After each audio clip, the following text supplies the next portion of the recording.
Hello students, I am here with another video from the chapter Acids, Bases and Salts of class 10th from your NCERT book.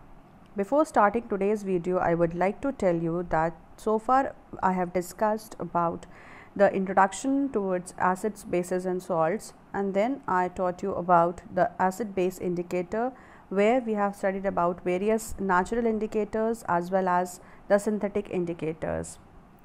And we have discussed about the physical properties of acids. Now today I am going to discuss about the bases. So what are bases? Bases are the chemical substances which are slippery to taste, which are soapy to touch, tastes bitter, and it changes the color of indicators, that is red litmus to blue. It reacts with acids to form salt. Okay, so I think you all have the concept of neutralization reaction of class 7, that this acid is going to react with base to form salt and water. So this is about the base. That base is a substance, is a chemical which is slippery, which is soapy in touch and tastes bitter.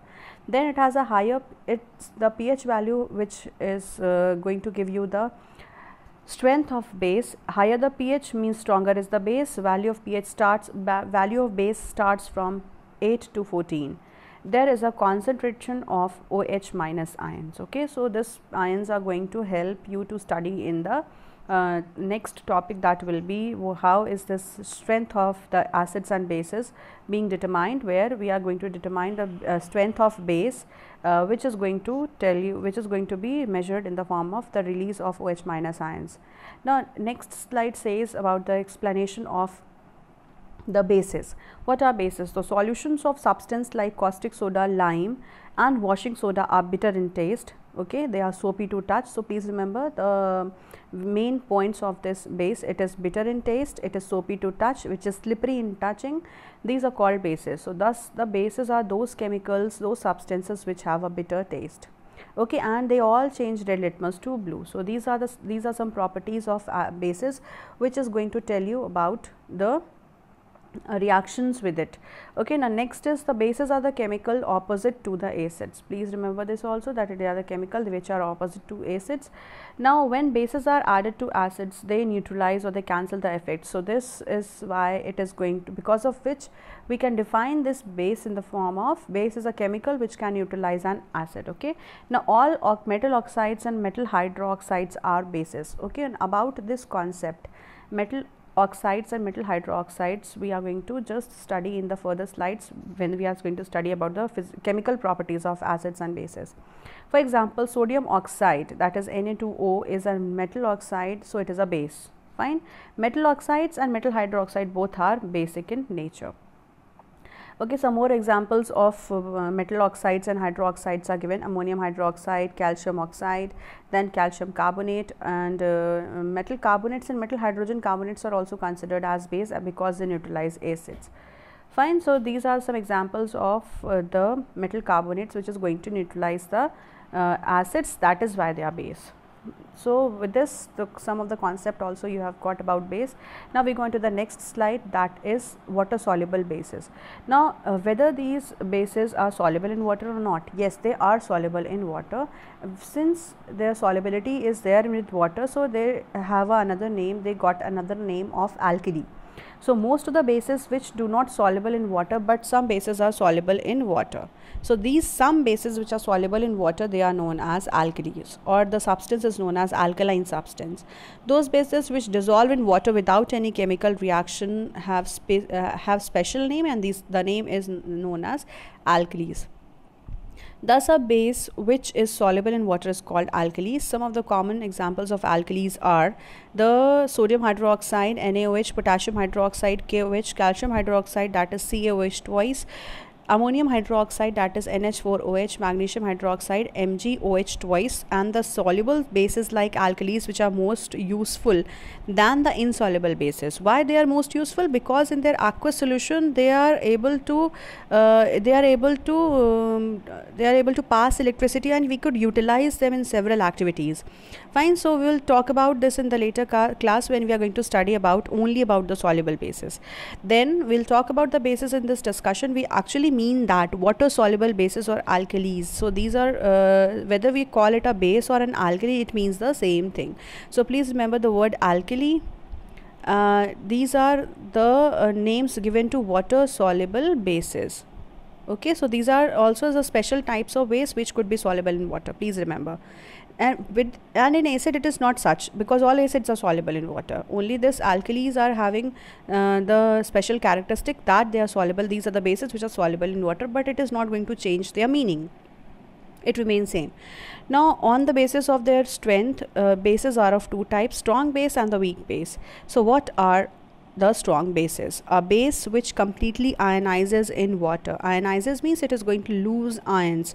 As you know that these alkalis are having both the parts, metals as well as the non-metallic part. So this is going to be broken down and the ions are going to be released. So the strong bases are those chemicals which completely ionizes in water, means they are going to release a large amount of ions in water. And about ions we have studied in class 9th. Fine. So what are ions? Ions are the charged chemical species. So the strong bases are those which are completely ionizing in water, means they are going to dissolve completely.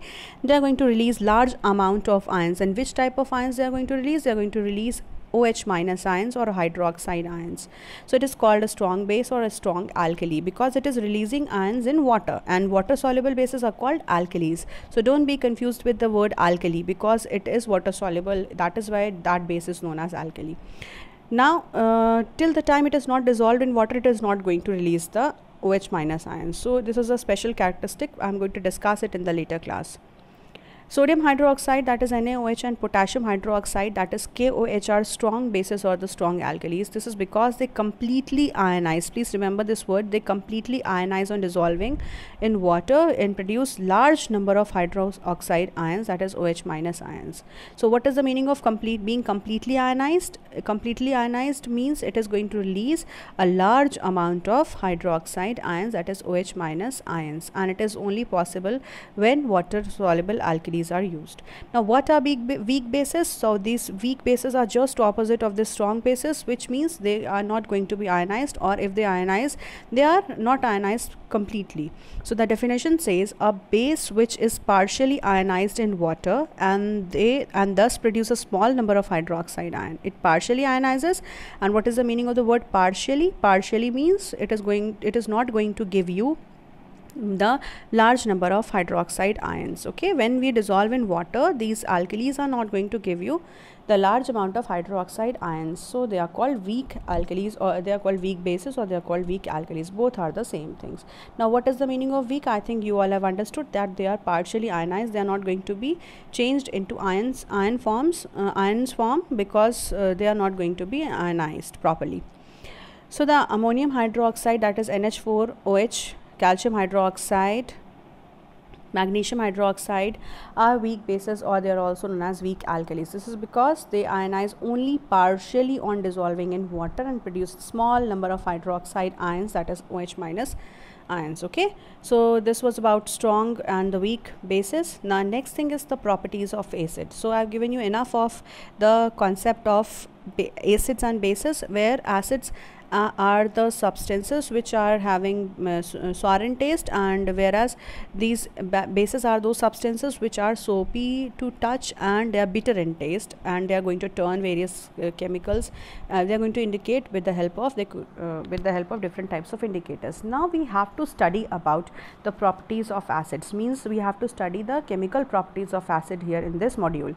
So the properties of acids, some of the properties you know that first of all, acids have the sour taste. It is going to turn blue litmus to red, and they conduct electricity. Now they are called electrolyte. This is a new word, that acidic solution conducts electricity. They are the electrolytes. When an acid is dissolved in water, we get an acidic solution. Okay, so how is this acidic solution is obtained? See, solution means whenever a solute is dissolved in water, a solute and solvents are, solute is dissolved in solvent. Okay, so whether solvent here is water and solute here is acid, no matter that that solute could be either, it could be it could be solid, liquid or gases. So here in this case acids are smaller in amount, it means it is a solute and it is dissolved in large number of solvent, that is known as large amount of solvent, that is known as water. So water here is the solvent which is making the solution of acid.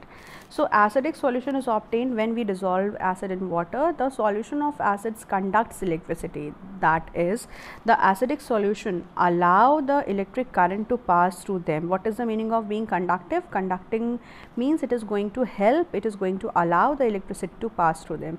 The reason for conduction of electricity by acidic solution will be explained later on. Why it is going to be explained later on? Because we have to study about the ionization of these acids where it is going to release H plus ions. Similarly, as we have just now studied about the weak and the strong bases where it was releasing OH minus ions. Similarly, these acids are the species which is going to ionize completely and they are going to release OH minus ions. I'll just this is going to release H plus ions. So acids will release H plus ions. I'll discuss this later on. Next thing is that fourth property is that metals acids are going to react with metals to form hydrogen gas. Now when this is the first chemical property was this, that it is very much electric, it shows conductivity, and conductivity could be in the form of flow of electrons, it could be flow of heat molecules, but here we are talking about electricity, it is going to conduct electricity. That is why when we are doing electrolysis, we are going to acidify the water, it is going to conduct electricity, because distilled water is not able to conduct electricity as it is an insulator, whereas acidified water is this is going to conduct electricity. Next topic is acids react with metal to form hydrogen gas. Now this is the general formula, this is the general equation, that is metals plus acids, they are going to form salt and hydrogen gas. Okay, so please remember this is the general reaction which you could see here on the screen, that is metal plus acid is going to form salt and hydrogen gas. For example, when dilute sulfuric acid reacts with zinc metal, okay, this is a metal, zinc, then this is an acid, that is H2SO4 is a sulfuric acid, it is in dilute form, fine, it is already in water form, it is dilute means water is already being added to it. Okay, so its concentration is decreased. So when we are adding the solution of this sulfuric acid to zinc, or we simply say that dilute sulfuric acid is taken in one test tube and you are going to add zinc granules in it, and you will see after some time that a reaction is taking place, and after the reaction you are going to see a salt is formed, that is zinc sulfate, and hydrogen gas is released. So this is about the reaction of metals with acid. Okay, so it is going to react with acid to form salt and hydrogen gas. In this reaction, zinc metals displaces hydrogen from sulfuric acid, and this hydrogen is evolved as hydrogen gas. Now most acids, they are reacting with metals to form salt and evolve hydrogen gas. This shows that hydrogen gas is common in all the acids. Yes, it is true that all the acid contains hydrogen gas. Okay, the reaction of this sulfuric acid with zinc is also shows the formation of hydrogen gas is carried out in the following ways. I simply told you this activity, that you have to take the zinc granules in a boiling tube, means in a test tube which could resist the chemical which is being added to it, that is it is stronger than the test tube. Okay, so it is also made of glass, but it is stronger than the test tube. You have to take 5 ml of sulfuric acid to it.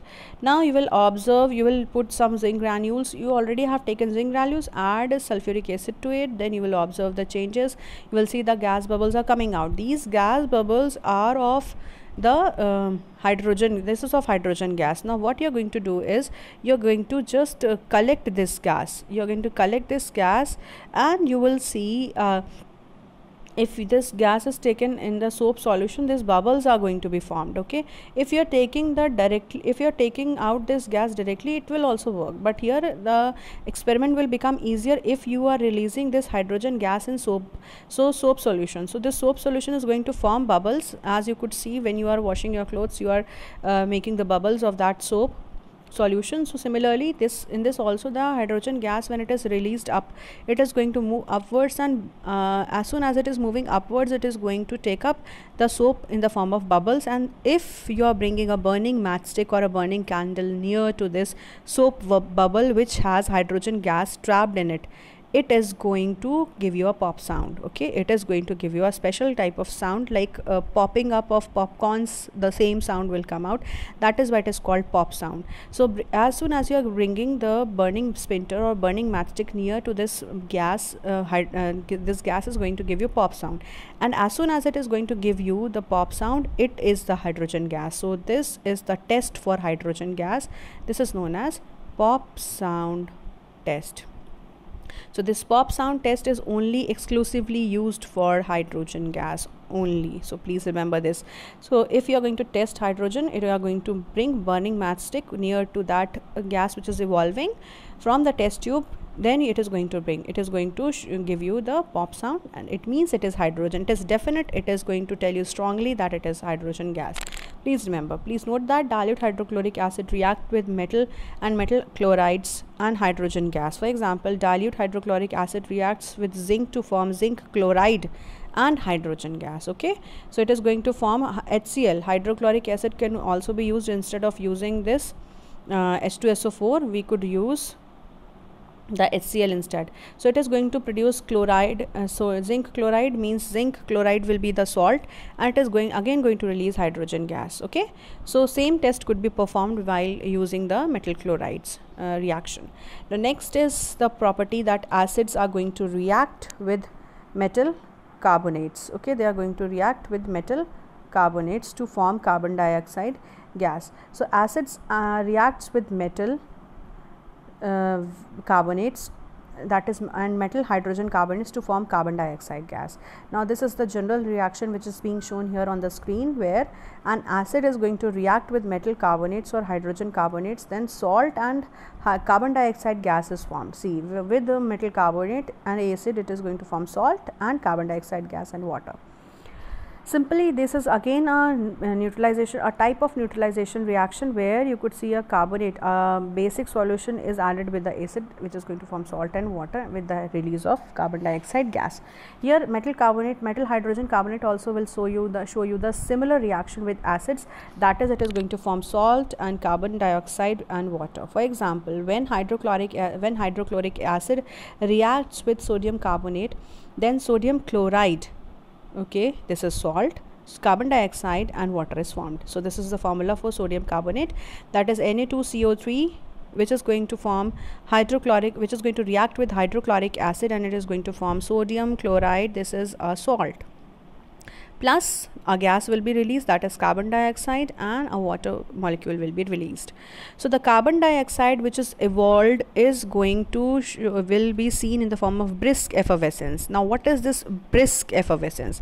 Brisk effervescence means it is going to escape rapidly. It is going to show you the rapid escape in the form of small bubbles, as if when you are adding taking a glass and you are adding soft drink to it. Okay, when you are adding soft drink to it or cold drink to it, then what do you see? You see a small bubbles, fizzy bubbles are coming up. So these fizzy bubbles are because of the release of this carbon dioxide gas. So here also the same thing will happen in the reaction. You will be able to see the brisk effervescence of the gas which is escaping from the liquid. Okay, and that gas will be the carbon dioxide gas. Now this is not the reaction, this is not the test for carbon dioxide. So I am going to tell you the test for carbon dioxide just after some time.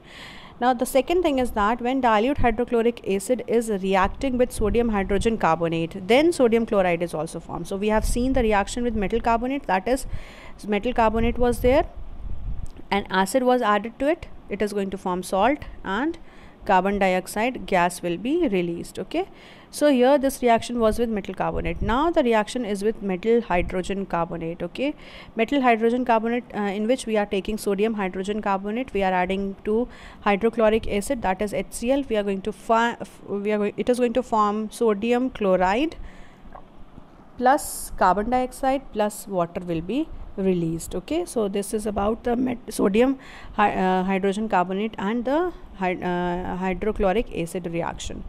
Fine. So this is about the metal hydrogen carbonate plus acid to form salt and water and carbon dioxide gas. Now this is the test for carbon dioxide gas. Okay, I'll just tell you how is this carbon dioxide gas going to form and how it is going to show you how you're going to test the reaction with carbon dioxide and this which solution is there in this test tube. Okay, now the gas which is released, that is carbon dioxide. How will you come to know? This will be seen with the help of one test that is known as lime water test. What is this lime water test? So this lime water is calcium hydroxide. Okay, this is calcium hydroxide. Now you are adding this carbon dioxide to this calcium hydroxide with the help of any pipette you can take or any delivery tube you can take, and just directly pass on this carbon dioxide gas in this lime water. As soon as this lime water is reacting with the carbon dioxide, a white colored solution will be formed. Okay, so a white colored solution will be formed. This carbon dioxide, this is going to turn the lime water that is transparent. It was transparent initially, and later on, as soon as it is going to react with carbon dioxide, it is going to be turned into a milky solution. So lime water turns milky. So this is the definite test for the carbon dioxide evolution. So when the carbon dioxide gas is evolved, how will you confirm? You are going to confirm with this lime water test, where you are dissolving this carbon dioxide gas in the lime water, which is going to turn into a milky solution. So how is this milky solution formed? This is the reaction for this. Now this lime water is known as, chemically it is calcium hydroxide. Calcium hydroxide means CaOH twice. It is going to react with carbon dioxide to form calcium carbonate. Okay, just now I told you metal hydrogen this metal hydroxide was there, which was reacting with carbon dioxide gas to form a calcium carbonate that is formed, that will be formed as white precipitate. After some time, this white precipitate will be just settling down at the base of the test tube. We have already studied about the precipitation reaction. So this is another example of precipitation reaction where the precipitate of calcium carbonate is formed. This calcium carbonate is going to be settled down at the bottom of this test tube after some time, and water will be released at the top. So you will see a partition in this test tube. But what happens if excess of CO2 is passed to it? Now what will happen? Initially this lime water is going to turn milky. Now what if you are continuously passing the carbon dioxide gas in it? Then what will happen? So as soon as this excess of carbon dioxide gas is passed into this lime water, then the white precipitate first dissolves. So this white precipitate, it is going to be dissolved and it is going to form a soluble salt of calcium hydrogen carbonate, because of which this lime water will again turn into a transparent solution, but still it is having another compound that is known as sodium hydrogen carbonate, that is soluble in this water, lime water. Okay, now the lime water is going to turn into milky. Now if excess of carbon dioxide is passed, then what will be happening? This reaction is saying the same thing. The calcium carbonate was coming from here, so this was a white lime water. Then next, this milky lime water is going to react with excess of carbon dioxide to form, plus water was already present, it is going to form calcium hydrogen carbonate, CaHCO3 twice. So this is a water soluble compound which is going to be shown in the form of a clear solution. Okay, so this is known as this is the reaction when this is the test for carbon dioxide. It is going to give you the perfect or result when the carbon dioxide gas is released. So we have studied about two tests. Please remember, if hydrogen is released, you are going to test it with pop sound, and the second thing is that when the metal carbonate is reacting with acids, it is going to show you the carbon dioxide, it is going to release the carbon dioxide, and if excess of carbon dioxide was released, it is going to give you about the calcium hydrogen carbonate will be formed if excess of carbon dioxide is released to it. Now next property is about the reaction of dilute hydrochloric acid with sodium carbonate. Okay, so this is performed as follows. You have to take the boiling tube and you have to put 0.5 grams of sodium carbonate to it. Okay, add sodium carbonate to it. Then you will add 0.5 grams of sodium carbonate to it. Now what you are taking, 0.5 grams of sodium carbonate in this test tube. Then you will add about 2 ml of hydrochloric acid to it. HCl will be added, sodium carbonate plus hydrochloric acid to it, means base, plus acid will be released, acid will be added to this test tube. Now what will happen, you will close this with the help of a cork, and you will put the delivery tube, and you will take that another test tube in which lime water will be there. Already a lime water will be present in this another test tube with which is connected with the delivery tube. Now what you are going to see, you will see, as soon as this reaction is going to take place, already base was present here, you are adding acid to it. Now acid plus base, it is going to give you salt and water, plus carbon dioxide gas will be released. So this is a gas which is released while neutralization reaction is taking place. So this is again example, it is again an example of neutralization reaction where the brisk effervescence of carbon dioxide gas is released, and it is going to be entered inside this lime water, which is going to turn milky as soon as this lime water is going to be coming in contact with carbon dioxide.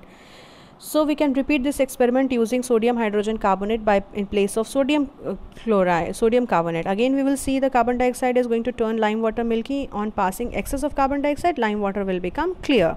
So if the person is suffering from the acidity, then what do?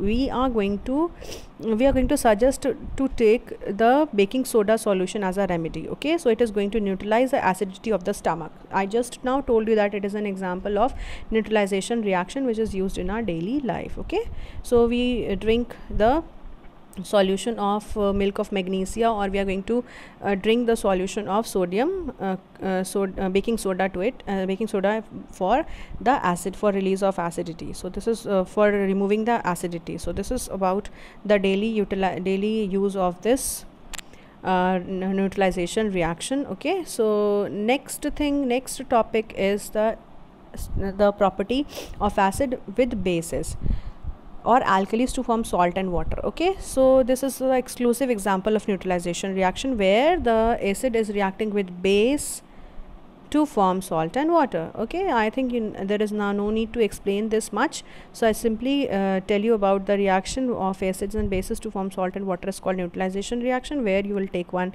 acid, you will take one base. This is hydrochloric acid is there, which is an acid, and one base is there, that is sodium hydroxide, which is going to form salt and water. So this is an example where it is nullifying the effect of both of them, are nullifying the effect of each other, means this species are going to nullify the effect of each other, and it is going to form salt and water. So this is known as the neutralization reaction, where salt and water is formed after the reaction of acids and bases. Okay, so we have read plenty of this, so I think I should not give you much more information, it will make you confused. Now next reaction is about the test which we are going to carry out, means this is a test which is going to be carried out, and it is going to tell you about the reaction of the salt and water, means it is going to tell you about the neutralization reaction. This also I think we have discussed. Then I am just going to tell you how is this reaction going to take place.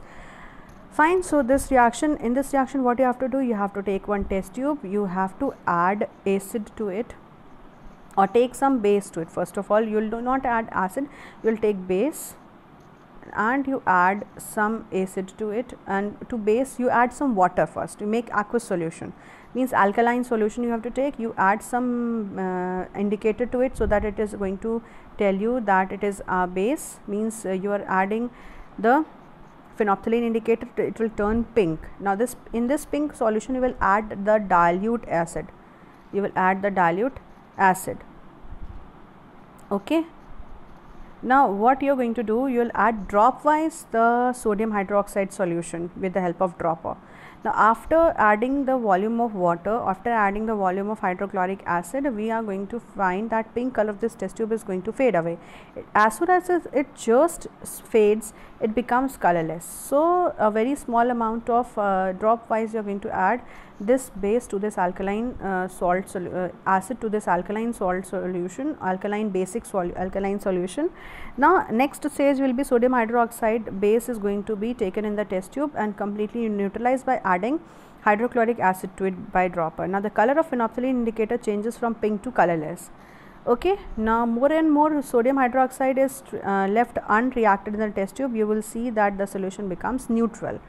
Okay, now add few drops of sodium hydroxide solution to the above colorless mixture, it becomes pink again. If you are adding more base to it, it is going to be again, it is going to tell you, it is going to show you the pink color, and it is again going to give you the indicating that the solution has become, now it has become acidic in nature. Okay, so this was about the experiment which we have seen here, is about the neutralization reaction.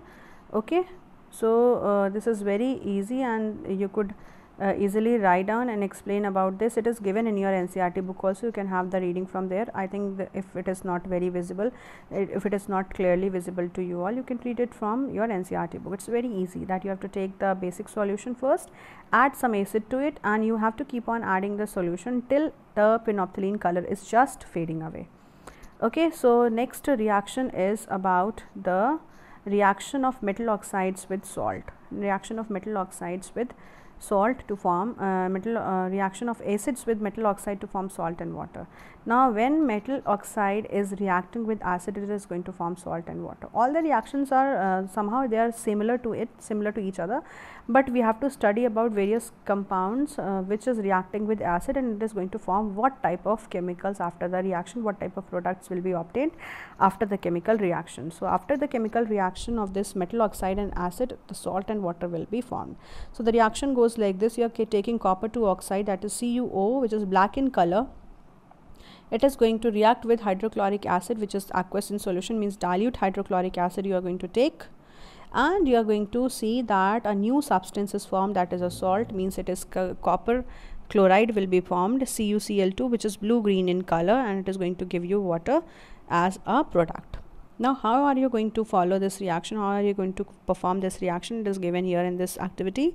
You have to take small amount of copper 2 oxide in a beaker, which is black in color.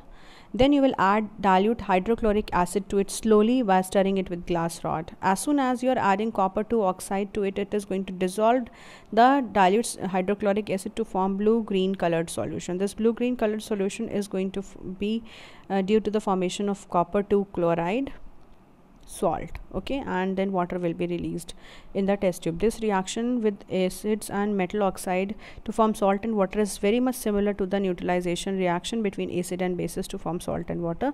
Thus this reaction between acids and metal oxide is a kind of neutralization reaction. It shows the basic nature of metal oxides. Okay, it also, the acids also react with metal hydroxide, we have already studied, to form salt and water. So this is a reaction where metal hydroxide is a kind of neutralization reaction. So means I am telling you that whenever we are forming any whenever we are reacting the acid with base or acid with any basic substance, that is going to form salt and water, is a kind of neutralization reaction. Okay, so this is used in milk of magnesia. Next, acids are, next property of acid is that they are corrosive in nature. It's very easy, it's very visible to everybody that we have seen that these acids are corrosive in nature. Why? Because metal acids cause severe burns on the skin and it attacks and eats up the material like cloth, wood. It is going to eat up the cloth, then wood, then metal surfaces. Okay, so stoneworks, all because of corrosive in nature. This concentrated sulfuric acid which falls accidentally on your skin or on your clothes or on the wood, it is going to cause severe burn on your skin, and it could cut holes in the cloth. You can see here, if you are adding concentrated sulfuric acid to this cloth, you can see that it has burnt and it has formed a hole here in this cloth. So the three common mineral acids, that is H2SO4, the HCl and HNO3. So these are the three mineral acids which are very harmful in nature when they are added in the, when they are taken up in the concentrated form to any of the surfaces of wood, or you are taking it on the, you are putting it on the surface of cloth, or you are putting it on the surface of bottle on any metallic surface. So this is not, it is going to corrode away the surface. So how to store these liquids in the lab? So these liquids are stored in the glass container, because this glass is remains unreactive with the acids. So acids are never stored in metal containers, as they gradually corrodes up and eats up the metal containers. They are always stored in the glass or ceramics, so that it is not attacked by the acids. Okay, now in addition to this strong acids, strong bases are also very corrosive.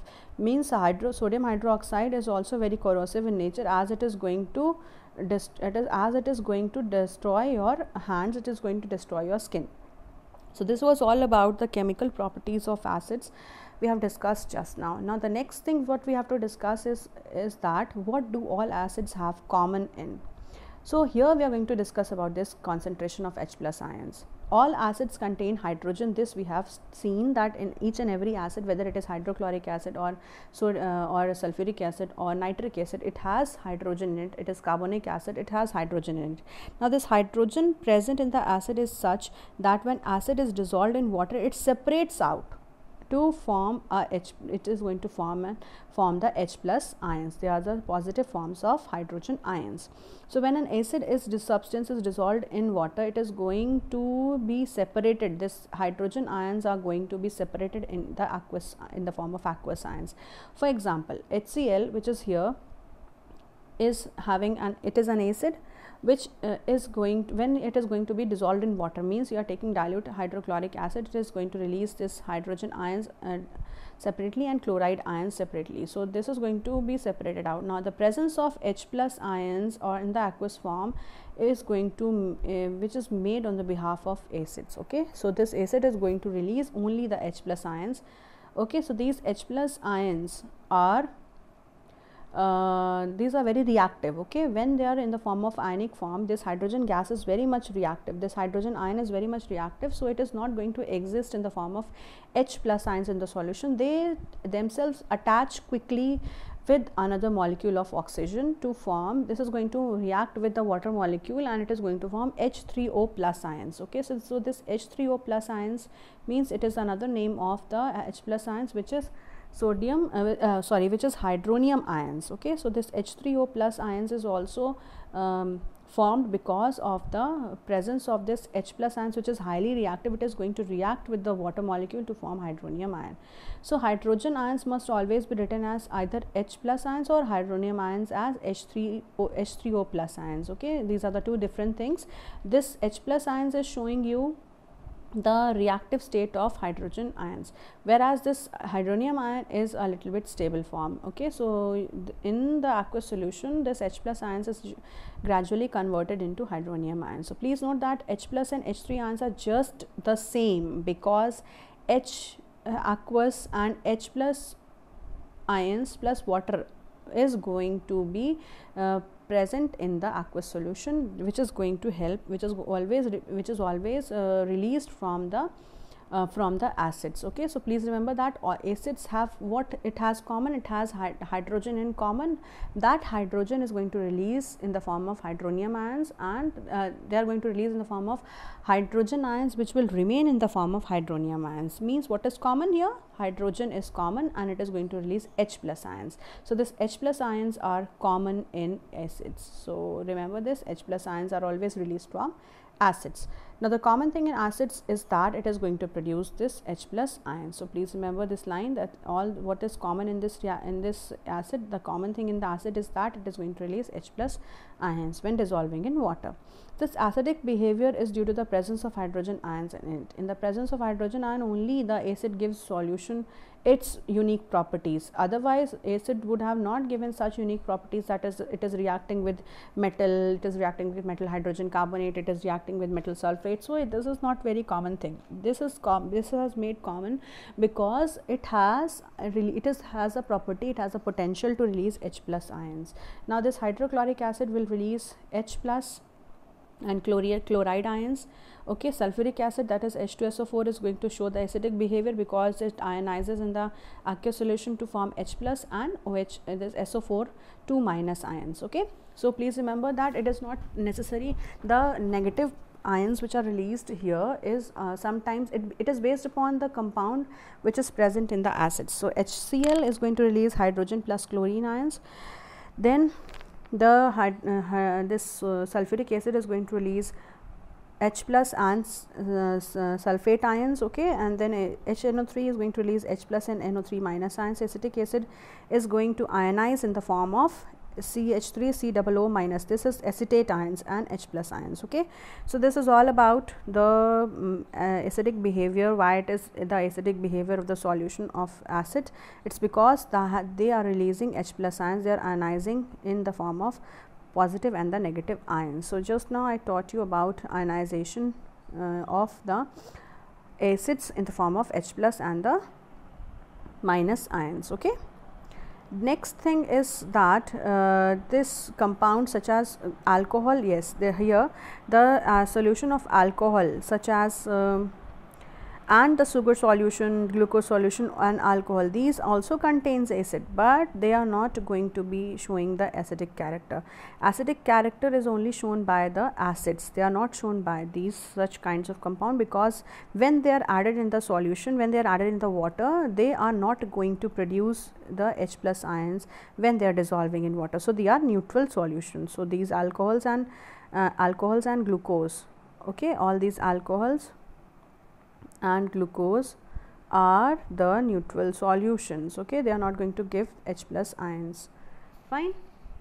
So this is, so these all acids contain hydrogen, but hydrogen containing compounds are not acids, okay. So please remember this thought, that acids contain hydrogen means they are all the acids contain hydrogen, but all hydrogen containing compounds are not acid, okay, please remember this.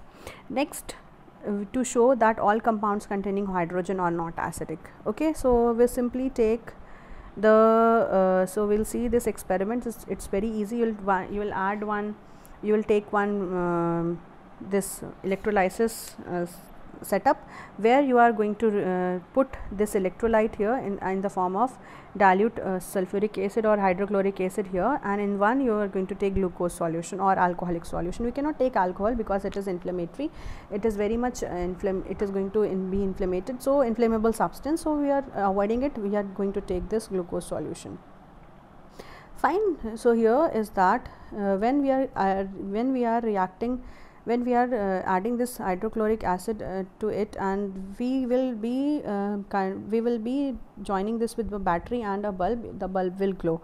But in this glucose solution, this bulb is not glowing whether this battery is there or not, because this substance is not allowing the electricity to pass, okay. So this is why, that is why this aqueous solution of hydrogen dilute hydrochloric acid contains H plus ions, but this glucose solution is not releasing this H plus ions. That is why electricity is not being conducted, that is why bulb is not glowing. So please remember that glucose ions are the neutral ions, neutral solutions which is not going to conduct electricity, it is insulating substance, okay.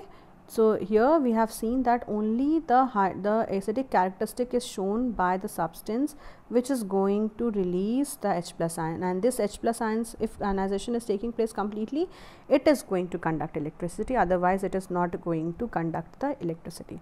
The next thing is that acid do not show the acidic behavior. It is not going to show the acidic behavior in absence of water. Since this absence of water, it is not going to form the hydrogen ion, that is why acidic behavior will not see. It's very easy that till the time acid is not dissolved in water, it is not going to show you the acidic characteristic. Why it is not going to show you the acidic characteristics? Because this acidic characteristics, for showing acidic characteristics, hydrogen ions must be released. So this hydrogen ion is not being released to show the acidic characteristics without water, okay, fine. Now here what you have to do is you have to take concentrated sulfuric acid and sodium chloride here. So concentrated sulfuric acid means there is no there will be no water in it. Now what you are going to do, you will put this rubber cork on it, on the surface of the metal, on the surface of this test tube, and you will collect this gas. This is HCl gas. You know that HCl gas may contain acid in it, but it is not going to give you result when you are bringing a dry litmus paper to it.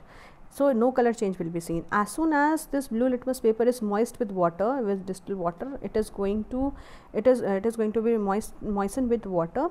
This hydrochloride gas, which is hydrogen chloride gas, which is released here, is going to react with this moist litmus paper, and it is going to show you the result. It's very easy. It's here. HCl is going to dissolve in water, and it is going to release H plus ions and chloride ions. So this H plus ions is going to react with this moistened paper, and it is going to show you the result. Okay, so HCl is going to release and dissolve in water. It is going to release hydronium ions and chloride ions. Fine. Now what are strong acids? Acids which completely ionizes in water to produce large amount of hydrogen ions, they are called strong acids, such as HCl. They are going to produce it is going to completely ionize. Now I think it is very clear that it completely ionizes to form H plus ions and chloride ions. So such acids which will be completely ionized to give hydronium ions, hydrogen ions, they are known as the strong acids. And the weak acids are those which is not going to form the hydrogen ions in large amounts. So they are called weak acids. Okay, so these are going to be showing you the less glowing bulb. Okay, it is going to show the bulb, it is glowing dimly, whereas here the bulb will be glowing in a very good condition, because you are adding strong acid as a solution here. But here in this case the weak acid was taken as acetic acid, where H plus ions are released, but they are not released in the plenty amount. So it is very clear that when in strong acid, we are talking about strong acid, it means it is completely ionizing, whereas weak acid, they are not completely ionized. Fine. The next thing is that the properties, the uses of mineral acid. Sulfuric acid is used in manufacturing of fertilizers, and they are used in the car batteries. Nitric acid is used in the making fertilizers. Okay. Then hydrochloric acid is removing the oxide layer. When it is galvanized, it is used to clean the utensils, vessels which are used in the industries, as it has a cleansing property. Okay, so it is the uses of mineral acids which are there. Now next thing is that the acids, these acids they are corrosive, but they have the utility also. So if we are using these acids, so we should use them with care. Okay, so this was all about the properties of acids today which we have studied, and we have also seen the what is common in all acids, that is H plus ions are common in all acids, and it is not going to be remained in the form of H plus ions in the aqueous solution. It is going to form H3O plus ions. Okay, so hydronium ions will be formed because it is much more stable than the H plus ions. So that was all about the acids in this lecture today. We will study the next topic in the next lecture. So children, that's all for today. I'll meet you all in the next lecture.